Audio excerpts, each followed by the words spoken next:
The Asari were the first species to discover the Citadel. When the Salarians arrived, it was the Asari who proposed the establishment of the Citadel Council to maintain peace throughout the galaxy. Since then, the Asari have served as the mediators and centrists of the Council. An all-female race, the Asari reproduce through a form of parthenogenesis. They can attune their nervous system to that of another individual of any gender and of any species to reproduce. This capability has led to the unseemly and inaccurate rumors about Asari promiscuity. Asari can live for over 1,000 years, passing through 3 stages of life. In the maiden stage, they wander restlessly, seeking new knowledge and experience. When the matron stage begins, they meld with interesting partners to produce their offspring. This ends when they reach the matriarch stage, where they assume the roles of leaders and counselors. The second species to join the Citadel, the Salarians, are warm-blooded amphibians with a hyperactive metabolism. Salarians think fast, talk fast, and move fast. To Salarians, other species seem sluggish and dull-witted. Unfortunately, their metabolic speed leaves them with a relatively short lifespan. Salarians over the age of 40 are a rarity. The Salarians were responsible for advancing the development of the primitive Krogan species to use as soldiers during the Rachni Wars. They were also behind the creation of the genophage bioweapon the Turians used to quell the Krogan rebellions several centuries later. Salarians are known for their observational capability and non-linear thinking. This manifests as an aptitude for research and espionage. They are constantly experimenting and inventing, and it is generally accepted that they always know more than they are letting on. Roughly 1,200 years ago, the Turians were invited to join the Citadel Council to fulfill the role of galactic peacekeepers. The Turians have the largest fleet in Citadel space, and they make up the single largest portion of the Council's military forces. As their territory and influence has spread, the Turians have come to rely on the Salarians for military intelligence and the Asari for diplomacy. Despite a somewhat colonial attitude towards the rest of the galaxy, the ruling hierarchy understands they would lose more than they would gain if the other 2 races were ever removed. Turians come from an autocratic society that values discipline and possesses a strong sense of personal and collective honor. There is lingering animosity between Turians and humans over the First Contact War of 2157, which is known as the Relay 314 incident to the Turians. Officially, however, the 2 species are allies, and they enjoy civil, if cool, diplomatic relations. 50,000 years ago, the Protheans were the only spacefaring species in the galaxy. They vanished in a swift galactic extinction. Only the legacy of their empire remains. They are believed to have built the mass relays and the Citadel, which have allowed numerous species to explore and expand throughout the galaxy. Prothean ruins are found on worlds across the galaxy. While surprisingly intact for their age, functioning examples of Prothean paleotechnology are rare. Time and generations of looters have picked their dead cities and derelict stations clean. Some believe the Protheans meddled in the evolution of younger races. The Hanar homeworld of Kajay, for example, shows clear evidence of former Prothean occupation. The presence of a former Prothean observation post on Mars has caused a rebirth of interventionary evolutionists among humans. These individuals believe the god myths of ancient civilizations are misremembered encounters with aliens. Though now extinct, the Rachni once threatened every species in Citadel space. Over 2,000 years ago, explorers foolishly opened a mass relay to a previously unknown system and encountered something never seen before or since, a species of spacefaring insects guided by a hive mind intelligence. Unfortunately, the Rachni were not peaceful, and the galaxy was plunged into a series of conflicts known as the Rachni Wars. Attempts to negotiate were futile, as it was impossible to make contact with the hive queens that guided the race from beneath the surface of their toxic home world. The emergence of the Krogan ended the Rachni Wars. Bred to survive the harshest environments, the Krogan were able to strike at the queens in their lairs and reclaim conquered council worlds. But when Krogan fleets pressed them back to their homeworld, The Rachni refused to surrender, and the Krogan eradicated them from the galaxy. Depending on your choice in the game, obviously the Rachni are either continue to be classified as extinct, or we let a queen live who is now rebuilding the race. It all depends on the choice you make. In the early 2160s, the Alliance began aggressive colonization of worlds in the Skyllian Verge, much to the dismay of the Batarians, who had been developing the region for several decades. In 2171, the Batarians petitioned the Council to declare the Verge a zone of Batarian interest. The Council refused, however, declaring unsettled worlds in the region open to human colonization. In protest, the Batarians closed their Citadel embassy and severed official diplomatic relations with the Council, effectively becoming a rogue state. They instigated a proxy war in the Verge by funneling money and weapons to criminal organizations, urging them to strike at human colonies. Hostilities peaked with the Skyllian Blitz of 2176, an attack on the human capital of Elysium by Batarian-funded pirates and slavers. In 2178, the Alliance retaliated with a crushing assault on the moon of Torfin, long used as a staging base by Batarian-backed criminals.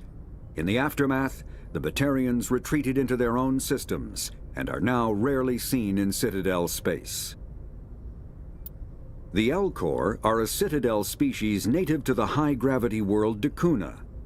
They are massive creatures, standing on 4 muscular legs for increased stability. Elcor move slowly, an evolved response to an environment where a fall can be lethal. This has colored their psychology, making them deliberate and conservative. Elcor speech is ponderous and monotone. Among themselves, scent, slight movements, and subvocalized infrasound convey shades of meaning that make a human smile seem as subtle as a fireworks display. Since their subtlety can lead to misunderstandings with other species, the Elcor often go out of their way to clarify when they are being sarcastic, amused, or angry. Decuna's high gravity impedes mountain formation. Most of the world consists of flat, open plains, which prehistoric Elcor wandered across in small family bands. Modern Elcor still prefer open sky, and can become restless and uncomfortable on long starship journeys. The Geth are a humanoid race of networked AIs. They were created by the Quarians 300 years ago as tools of labor and war. When the Geth showed signs of self-evolution, the Quarians attempted to exterminate them. The Geth won the resulting war. This example has led to legal, systematic repression of artificial intelligences in galactic society. The Geth possess a unique distributed intelligence. An individual has rudimentary animal instincts, but as their numbers and proximity increase, the apparent intelligence of each individual improves. In groups, they can reason, analyze situations, and use tactics, as well as any organic race. Geth space is located at the trailing end of the Perseus Arm, beyond the lawless Terminus systems. The Perseus Veil, an obscuring dark nebula of opaque gas and dust, lies between their space and the Terminus systems. The Hanar are a Citadel species known for excessive politeness. They speak with scrupulous precision and take offense at improper language.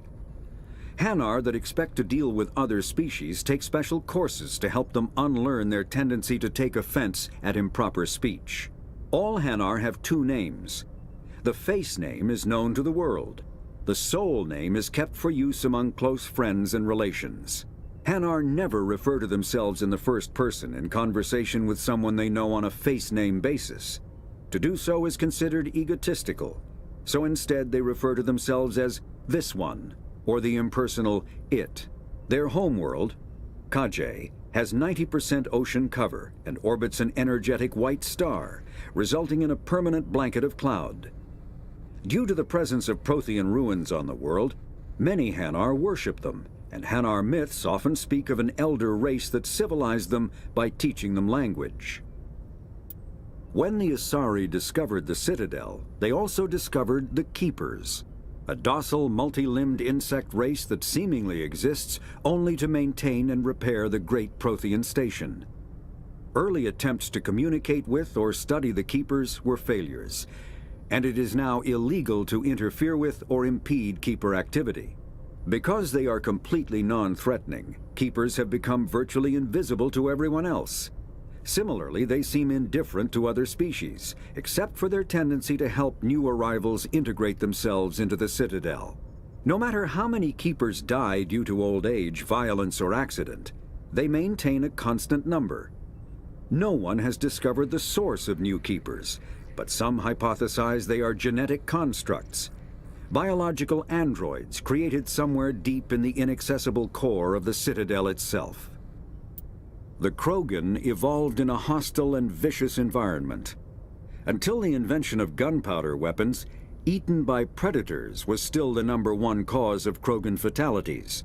Afterwards, it was death by gunshot.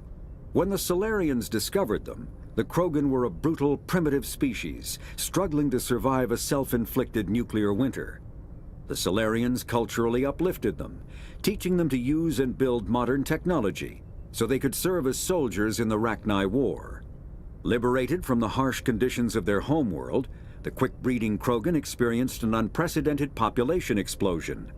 They began to colonize nearby worlds, even though these worlds were already inhabited. The Krogan rebellions lasted nearly a century, only ending when the Turians unleashed the genophage, a Solarian-developed bioweapon that crushed all Krogan resistance. The genophage makes only 1 in 1,000 pregnancies viable, and today the Krogan are a slowly dying breed. Understandably, the Krogan harbor a grudge against all other species, especially the Turians. Driven from their home system by the Geth nearly 3 centuries ago, most Quarians now live aboard the Migrant Fleet, a flotilla of 50,000 vessels ranging in size from passenger shuttles to mobile space stations. Home to 17 million Quarians, the flotilla understandably has scarce resources. Because of this, each Quarian must go on a rite of passage known as the pilgrimage when they come of age. They leave the fleet and only return once they have found something of value they can bring back to their people. Other species tend to look down on the Quarians for creating the geth and for the negative impact their fleet has when it enters a system. This has led to many myths and rumors about the Quarians, including the belief that underneath their clothes and breathing masks, they are actually cybernetic creatures, a combination of organic and synthetic parts. The Volus are a member species of the Citadel with their own embassy, but they are also a client race of the Turians. Centuries ago, they were voluntarily absorbed into the hierarchy, effectively trading their mercantile prowess for Turian military protection. Erun, their homeworld, lies far beyond the normal life zone of its star. However, the world has a high-pressure greenhouse atmosphere that traps enough heat to support an ammonia-based biochemistry. As a result, the Volus must wear pressure suits and breathers when dealing with other species, as conventional nitrogen-oxygen-air mixtures are poisonous to them, and in the low-pressure atmospheres tolerable to most species, their flesh will actually split open. Volus culture is tribal, bartering lands and even people to gain status. This culture of exchange inclines them to economic pursuits. It was the Volus who authored the Unified Banking Act, and they continue to monitor and balance the Citadel economy. After the Geth secure a location, they round up and impale dead and living bodies on mechanical spikes. The spikes rapidly transform these victims into withered husks, extracting water and trace minerals, and replacing them with cybernetics. The cybernetics reanimate the lifeless flesh and tissue, transforming the bodies into mindless killing machines. Some Alliance soldiers refer to the husk-generating spikes as dragon's teeth, a reference to the mythological berserkers who sprang up from the earth wherever the teeth of the dragon Eris were planted. Dragon's teeth and husks bear little resemblance to other pieces of geth technology. No one is sure why a synthetic race would bother to drain the minuscule amount of recoverable resources from organic corpses, though the value of reusing them as shock troops is obvious. Thresher moths are subterranean carnivores that spend their entire lives eating or searching for something to eat. Threshers reproduce via spores that can lie dormant for millennia, yet are robust enough to survive prolonged periods in deep space and atmospheric re-entry. As a result, thresher spores appear on many worlds, spread by previous generations of space travelers. The body of a thresher never entirely leaves the ground. Only the head and tentacles erupt from the Earth to attack. In addition to physical attacks, threshers have the ability to project toxic chemicals and emit bursts of infrasound as a shockwave weapon. The Alliance first encountered threshers on the colony of Akuz in 2177. After contact was lost with the Pioneer team, Marine units were deployed to investigate. The shore parties were set upon by hungry threshers, and nearly the entire assault force was killed. Alliance forces recommend engaging threshers with vehicle-mounted heavy weapons. Varen are omnivores with a preference for living prey. Originally native to the Krogan homeworld of Tuchanka, they are, like most life from Tuchanka, savage, clannish, and consummate survivors. They are pack hunters when vulnerable prey is readily available, and become scavengers when outnumbered or outclassed. Their supreme adaptability, vicious demeanor, and rapid breeding cycle have made them ubiquitous and dangerous pests on many worlds. Virtually everywhere the Krogan have been, Varen infestations have followed, wreaking havoc with the native ecology. The Krogan have had a love-hate relationship with Varen for millennia, alternately fighting them for territory and embracing them as treasured companions. To this day, Krogan raise them as beasts of war. One of the common subgenus of Varen has metallic silver scales, leading to the rather unusual nickname, fish dogs. The Citadel is an ancient deep space station, presumably constructed by the Protheans. Since the Prothean extinction, numerous species have come to call the Citadel home. It serves as the political, cultural, and financial capital of the galactic community. To represent their interests, most species maintain embassies on the Presidium, the Citadel's inner ring. The Citadel Tower in the center of the Presidium holds the Citadel Council chambers. Council affairs often have far-reaching effects on the rest of the galactic community. 5 arms, known as the wards, extend from the Presidium. Their inner surfaces have been built into cities, populated by millions of inhabitants from across the galaxy. The Citadel is virtually indestructible. If attacked, the station can close its arms to form a solid, impregnable shell. For as long as the station has existed, an enigmatic race called the Keepers has maintained it. The Council is an executive committee composed of representatives from the Asari Republics, the Turian hierarchy, and the Solarian Union. Though they have no official power over the independent governments of other species, the Council's decisions carry great weight throughout the galaxy. No single Council race is strong enough to defy the other two, and all have a vested interest in compromise and cooperation. Each of the Council species has general characteristics associated with the various aspects of governing the galaxy. The Asari are typically seen as diplomats and mediators. The Solarians gather intelligence and information. The Turians provide the bulk of the military and peacekeeping forces. Any species granted an embassy on the Citadel is considered an associate member, bound by the accords of the Citadel Conventions. Associate members may bring issues to the attention of the Council, though they have no input on the decision.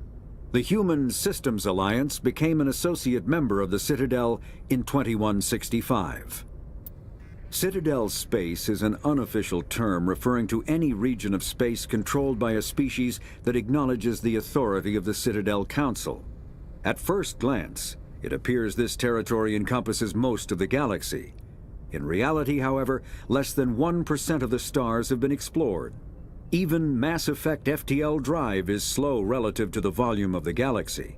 Empty space and systems without suitable drive discharge sites are barriers to exploration. Only the mass relays allow ships to jump hundreds of light years in an instant, the key to expanding across an otherwise impassable galaxy. Whenever a new relay is activated, The destination system is rapidly developed. From that hub, FTL drive is used to expand to nearby star clusters. The result is a number of densely developed clusters, thinly spread across the vast expanse of space, connected by the mass relay network. Spectres are agents from the Office of Special Tactics and Reconnaissance, and answer only to the Citadel Council.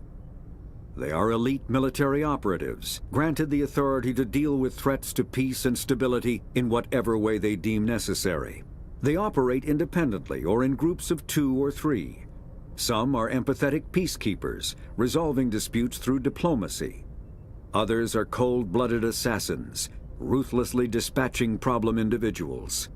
All get the job done one way or another, often operating outside the bounds of galactic law.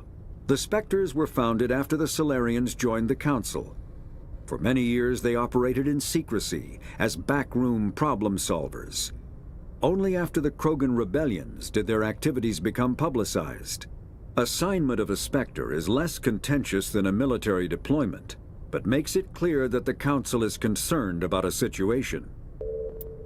Humanity's first contact with an alien race occurred in 2157. At that time, the Alliance allowed survey fleets to activate any dormant mass relays discovered, a practice considered dangerous and irresponsible by Council-aligned races. When a Turian patrol discovered a human fleet attempting to activate a relay, they attacked. One human vessel survived, retreating to the colony of Shanxi. The Turians followed, quickly defeating the local forces. Shanxi was occupied, the first and to date only human world to be conquered by an alien species. The Turians believed the handful of ships they defeated represented the bulk of human defenses, so they were unprepared when the Second Fleet, under Admiral Castany Drescher, launched a strong counteroffensive, evicting them from Shanxi. The Turians mobilized for full-scale war, drawing the attention of the rest of the galaxy. The Council quickly intervened, forcing a truce. Fortunately for humanity, the First Contact War was ended with a diplomatic solution. The Systems Alliance is an independent supranational government representing the interests of humanity as a whole. The Alliance is responsible for the governance and defense of all extrasolar colonies and stations. The Alliance grew out of the various national space programs as a matter of practicality. Sol's planets had been explored and exploited through piecemeal national efforts. The expense of colonizing entire new solar systems could not be met by any one country. With humans knowing that alien contact was inevitable, there was enough political will to jointly fund an international effort. Still, the Alliance was often disregarded by those on Earth until the First Contact War. While the national governments dithered and bickered over who should lead the effort to liberate Shanxi, the Alliance fleet struck decisively. Post-war public approval gave the Alliance the credibility to establish its own parliament and become the galactic face of humanity.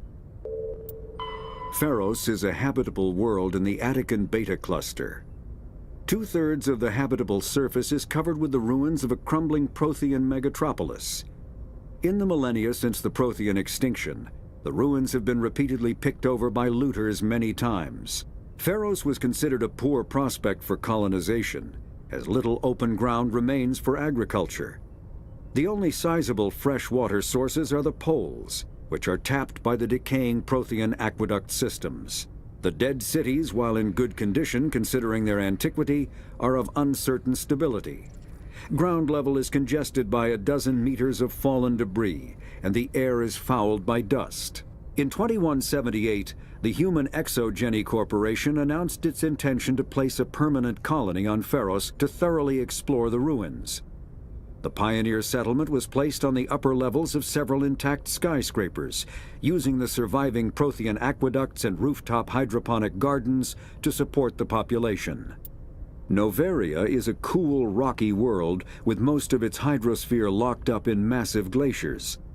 A privately chartered colony world, the planet is owned by the Noveria Development Corporation Holding Company. The NDC is funded by investment capital from 24 high-technology development firms and administrated by an executive board representing their interests. The investors built remote hot labs in isolated locations across Novaria's surface. These facilities are used for research too dangerous or controversial to be performed elsewhere, as Novaria is technically not part of Citadel space and therefore exempt from Council law. By special arrangement, Citadel's special tactics and reconnaissance agents have been granted extraterritorial privileges, but it remains to be seen how committed the Executive Board is to that principle. Given its unique situation, it is understandable that Novaria is often implicated in all manner of wild conspiracy theories. Virmire is a lush world located on the frontier of the Attican Traverse. Its vast seas and orbital position on the inner life zone have created a wide equatorial band of humid, tropical terrain. Only the political instability of the region has impeded efforts at colonization. Many times the Citadel has opened negotiations to settle Virmire with various criminal gangs and petty dictatorships in the nearby Terminus systems. All fell apart due to internal power shifts within the opposing parties. The Citadel has written off the colonization of Virmire as impossible without significant political change. The Terminus powers themselves are unlikely to ever settle Virmire. Most lack the resources to support settlement of a virgin world, finding it more expedient to steal from their neighbors than build for themselves. The Terminus systems are located on the far side of the Attican Traverse, beyond the space administered by the Citadel Council or claimed by the Human Systems Alliance. It is populated by a loose affiliation of minor species, united only in their refusal to acknowledge the political authority of the Council or adhere to the Citadel conventions. Their independence comes at a price. The Terminus is fraught with conflict. War among the various species is common, as governments and dictators constantly rise and fall. The region is a haven for illegal activities, particularly piracy and the slave trade. At least once a year, a fleet from the Terminus invades the nearby Attican Traverse. These attacks are typically small raids against poorly defended colonies. The Council rarely retaliates, as sending patrols into the Terminus systems could unify the disparate species against their common foe, triggering a long and costly war. There are between 200 and 400 billion stars in the galaxy, and less than 1% of them have ever been visited or had their systems properly surveyed.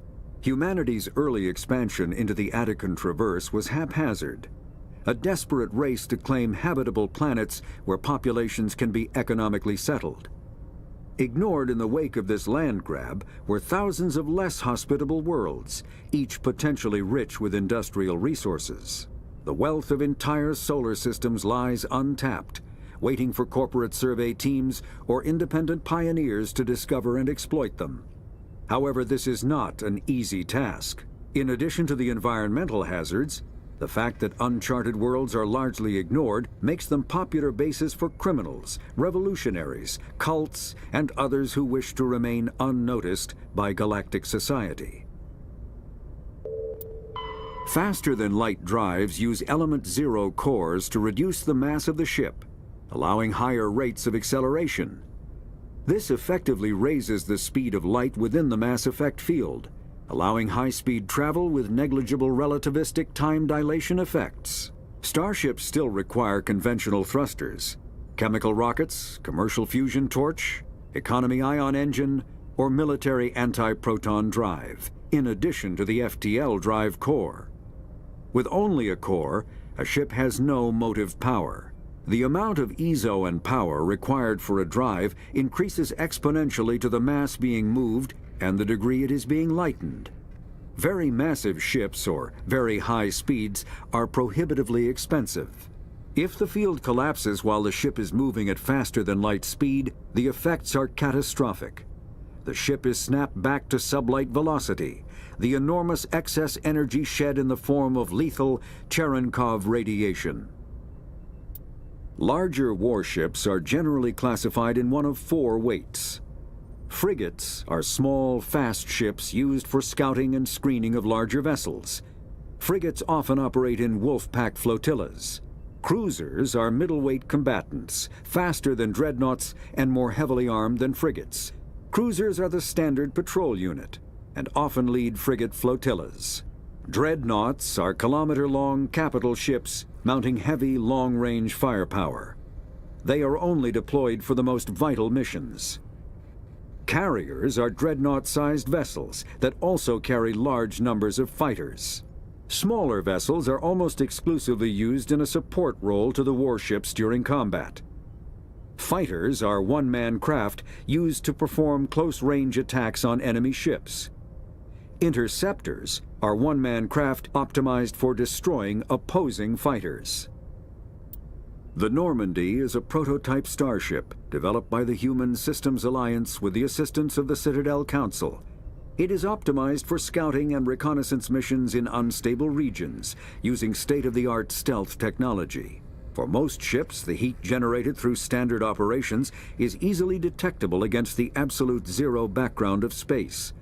The Normandy, however, is able to temporarily sink this heat within the hull. Combined with refrigeration of the exterior hull, the ship can travel undetected for hours or drift passively for days of covert observation. This is not without risk. The stored heat must eventually be radiated, or it will build to levels capable of cooking the crew alive. Another component of the stealth system is the Normandy's revolutionary Tantalus drive, a mass effect core twice the standard size. The Tantalus drive generates mass concentrations that the Normandy falls into, allowing it to move without the use of heat-emitting thrusters. Sovereign is the flagship of the rogue Spectre's Saren. An enormous dreadnought larger than any other ship in any known fleet, it is crewed with both geth and krogan. At 2 kilometers long, its spinal-mounted main gun is likely capable of penetrating another dreadnought's kinetic barriers with a single shot. How Saren acquired this incredible warship is unknown. The prevailing opinion is that Sovereign is a geth construct, while others believe it is a Prothean relic. Its design, however, hints at a more alien and mysterious origin. The attack on Eden Prime demonstrated Sovereign's ability to generate mass effect fields powerful enough to land on a planetary surface. This implies it has a massive Element Zero core and the ability to generate staggering amounts of power. Ship mobility dominates space combat. The primary objective is to align the mass accelerator along the bow with the opposing vessel's broadside. Battles typically play out as artillery duels, fought at ranges measured in thousands of kilometers, though assaults through defended mass relays often occur at knife fight ranges, as close as a few dozen kilometers. Most ship-to-ship engagements are skirmishes between patrol vessels of cruiser weight and below, with dreadnoughts and carriers only deployed in full-scale fleet actions. Battles in open space are short and often inconclusive, as the weaker opponent typically disengages. Once a ship enters FTL flight, the combat is effectively over. There are no sensors capable of tracking them or weapons capable of damaging them. The only way to guarantee an enemy will stand and fight is to attack a location they have a vested interest in, such as a settled world or a strategically important mass relay. The Mako infantry fighting vehicle was designed for the System Alliance's frigates. Though the interior is cramped, an M35 is small enough to be carried in the cargo bay and easily deployed on virtually any world. With its turreted 155mm mass accelerator and coaxially mounted machine gun, the Mako can provide a fire team with weapon support as well as mobility. Since Alliance Marines may be required to fight on any world, the Mako is environmentally sealed and equipped with microthrusters for use on low-gravity planetoids. The Mako is powered by a sealed hydrogen-oxygen fuel cell and includes a small Element Zero core.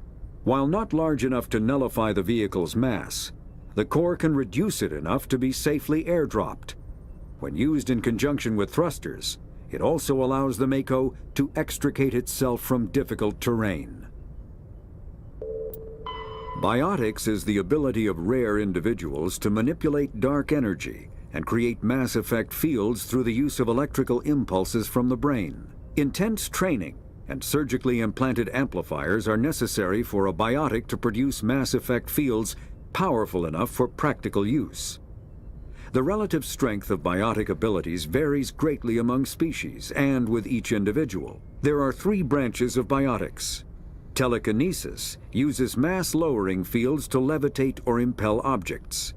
Mass-raising kinetic fields are used to block or pin objects. Spatial distortion uses rapidly shifting mass fields to shred objects. Most organic species are capable of developing biotic abilities, though there are risks involved. Biotics are the result of an in utero exposure to element 0. This usually causes fatal cancers in the victim, but in rare cases, it coalesces into nodules within the fetus's developing nervous system. An artificial intelligence is a self-aware computing system capable of learning and independent decision-making. Creation of a conscious AI requires adaptive code, a slow, expensive education, and a specialized quantum computer called a blue box. An AI cannot be transmitted across a communication channel or computer network. Without its blue box, an AI is no more than data files.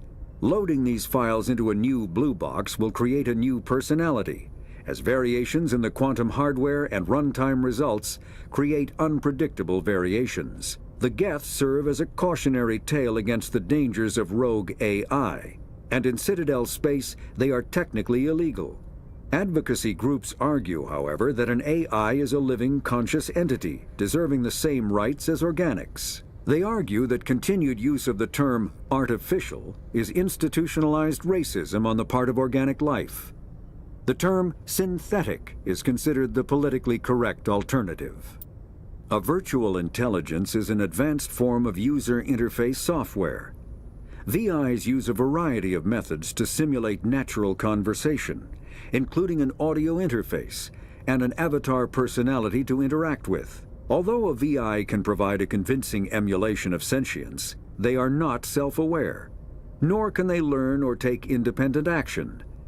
VIs are used as operating systems on commercial and home computers. Minimal VI agents are also available. Agents are compact and specialized.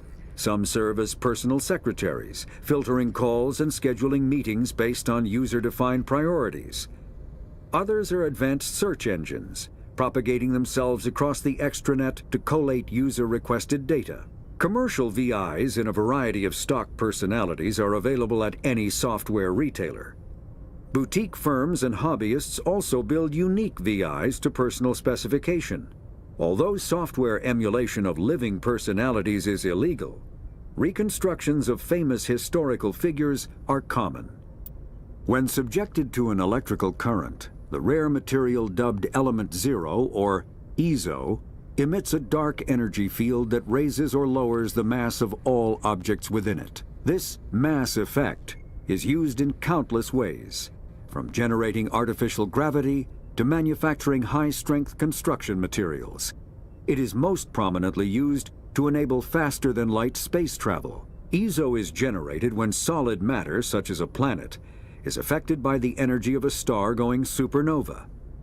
The material is common in the asteroid debris that orbits neutron stars and pulsars. These are dangerous places to mine, requiring extensive use of robotics, telepresence, and shielding to survive the incredible radiation from the dead star. Only a few major corporations can afford the setup costs required to work these primary sources. Humanity discovered refined Element 0 at the Prothean research station on Mars, allowing them to create mass effect fields and develop FTL travel. Element 0 can increase or decrease the mass of a volume of space-time when subjected to an electrical current. With a positive current, mass is increased. With a negative current, mass is decreased. The stronger the current, the greater the magnitude of the dark energy mass effect. In space, low-mass fields allow FTL travel and inexpensive surface-to-orbit transit. High-mass fields create artificial gravity and push space debris away from vessels. In manufacturing, low-mass fields permit the creation of evenly blended alloys, while high-mass compaction creates dense, sturdy construction materials. The military makes extensive use of mobility-enhancing technologies. with Mass Effect utilizing fighting vehicles standard frontline issue in most military forces. Mass Effect fields are also essential in the creation of kinetic barriers or shields to protect against enemy fire. Mass relays are feats of Prothean engineering advanced far beyond the technology of any living species. They are enormous structures scattered throughout the stars and can create corridors of virtually mass-free space, allowing instantaneous transit between locations separated by years or even centuries of travel using conventional FTL drives. Primary mass relays can propel ships thousands of light years, often from one spiral arm of the galaxy to another. However, they have fixed one-to-one connections. A primary relay connects to one other primary relay and nowhere else. Secondary relays can only propel ships across a few hundred light years. However, they are omnidirectional. A secondary relay can send a ship to any other relay within its limited range. There are many dormant primary relays whose corresponding twins have not yet been located. These are left inactive until their partner is charted, as established civilizations are unwilling to blindly open a passage that might connect them to a hostile species. Omni-tools are handheld devices that combine a computer microframe, sensor analysis pack, and manufacturing fabricator. Versatile and reliable, an Omni-tool can be used to analyze and adjust the functionality of most standard equipment, including weapons and armor, from a distance. The fabrication module can rapidly assemble small three-dimensional objects from common reusable industrial plastics, ceramics, and light alloys. This allows for field repairs and modifications to most standard items, as well as the reuse of salvaged equipment. Omni-tools are standard issue for soldiers and first-in colonists. Combat hard suits use a dual-layer system to protect the wearer. The inner layer consists of fabric armor with kinetic padding.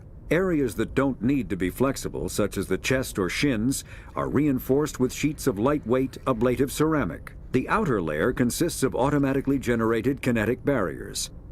Objects traveling above a certain speed will trigger the barrier's reflex system and be deflected, provided there is enough energy left in the shield's power cell. Armored hard suits are sealable to protect the wearer from extremes of temperature and atmosphere. Standard equipment includes an onboard mini-frame and a communications, navigation, and sensing suite. The mini-frame is designed to accept and display data from a weapon's smart targeting system to make it easier to locate and eliminate enemies. Kinetic barriers, more commonly called shields, provide protection against most mass accelerator weapons. Whether on a starship or a soldier's suit of armor, the basic principle remains the same. Kinetic barriers are repulsive mass effect fields, projected from tiny emitters. These shields safely deflect small objects traveling at rapid velocities. This affords protection from bullets and other dangerous projectiles, but still allows the user to sit down without knocking away their chair. The shielding afforded by kinetic barriers does not protect against extremes of temperature, toxins, or radiation. A mass accelerator propels a solid metal slug using precisely controlled electromagnetic attraction and repulsion. The slug is designed to squash or shatter on impact, increasing the energy it transfers to the target. If this were not the case, it would simply punch a hole right through, doing minimal damage. Accelerator design was revolutionized by Element Zero.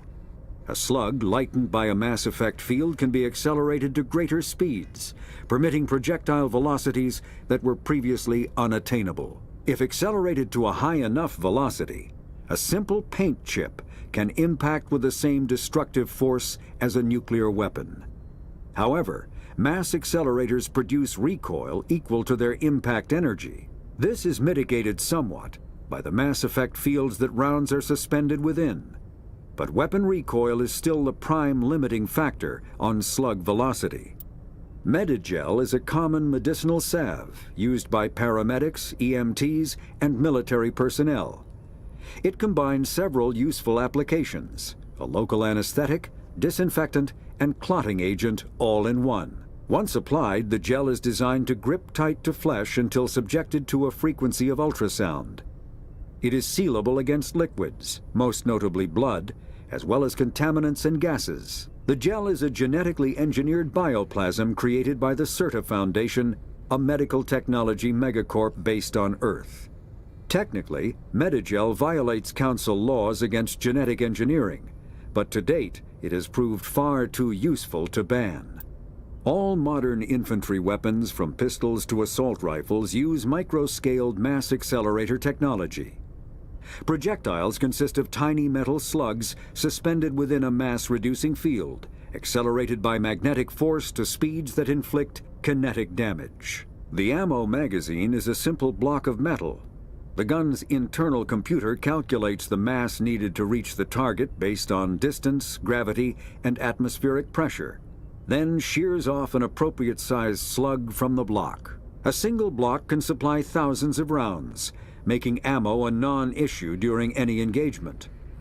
Top-line weapons also feature smart targeting that allows them to correct for weather and environment. Firing on a target in a howling gale feels the same as it does on a calm day at the practice range.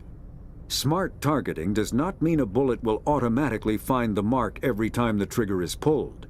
It only makes it easier for the marksman to aim.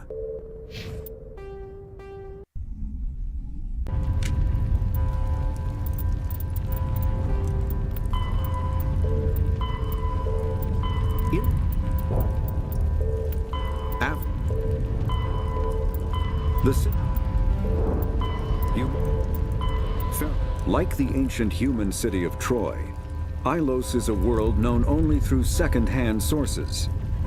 References to Ilos have been found at several other Prothean ruins, though direct study of the world is unlikely to occur. Ilos lies in a remote area of the Terminus systems, only accessible by the legendary Mu Relay. 4,000 years ago, the Mu Relay was knocked out of position by a supernova and lost. Since then, Ilos and its cluster have been inaccessible. Occasionally, a university will organize an expedition to chart a route to Ilos using conventional FTL drive. These never get beyond the planning stages due to the distance and danger. The journey could take years or decades, passing through the hostile Terminus systems and dozens of unexplored systems. Faster, large, the north, sun, ship, bion, and come.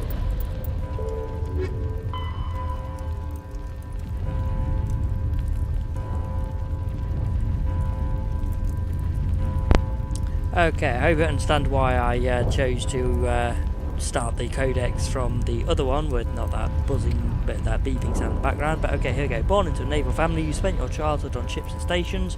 You moved from posting to posting as your parents were reassigned. You enlisted in the Alliance military yourself on the day you turned 18. You were on shore leave on Elysium when the first wave of the Skillian Blitz struck. A massive coalition of force of slavers, crime syndicates, and Batarian warlords attacked the human colony, determined to wipe it out. You rallied the civilian inhabitants, leading them in their desperate fight to hold off the invaders. When the enemy troops broke through the colony's defences, you single-handedly held them off and sealed the breach. After hours of brutal fighting, reinforcements finally arrived and the enemy broke ranks and fled. Because of your actions, Elysium was saved and you were regarded throughout the Alliance as a true hero. Human cultures remain linguistically divided. Some converse in Spanish, others in Mandarin, Arabic, Swahili, etc. Every alien race has their own equally broadened panoply of language and dialects.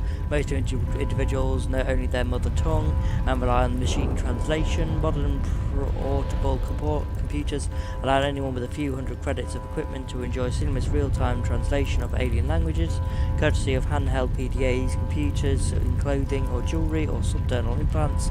Without fast and accurate translation, galaxy trade and culture could not exist. Governments provide subside software updated through the public extranets on the fly. Often as users approach spaceport custom facilities, even the Batarians who isolate themselves from galactic society nearly 2 decades ago take pains to provide up-to-date glossaries and linguistic rules through though most suspect that this is only so they can continue exporting propaganda. It is still considered broad-minded and practical to be able to speak without mechanical aid. Children often take courses in alien language. Most races can speak the simplified artificial trade tongue with little difficulty. Some species must rely on machine translation to interact with the rest of the galaxy. Hana, for example, cannot reproduce the spoken language of any humanoid species. The other races cannot reproduce Hana bioluminescence without mechanical aid. Newly discovered or obscure races don't have machine translations available until linguistics have had time to study them. Yeah. Okay, I'm not going to read all these, sorry, but I just can't be arsed, so I'm going to scroll through and you can pause and read at your leisure.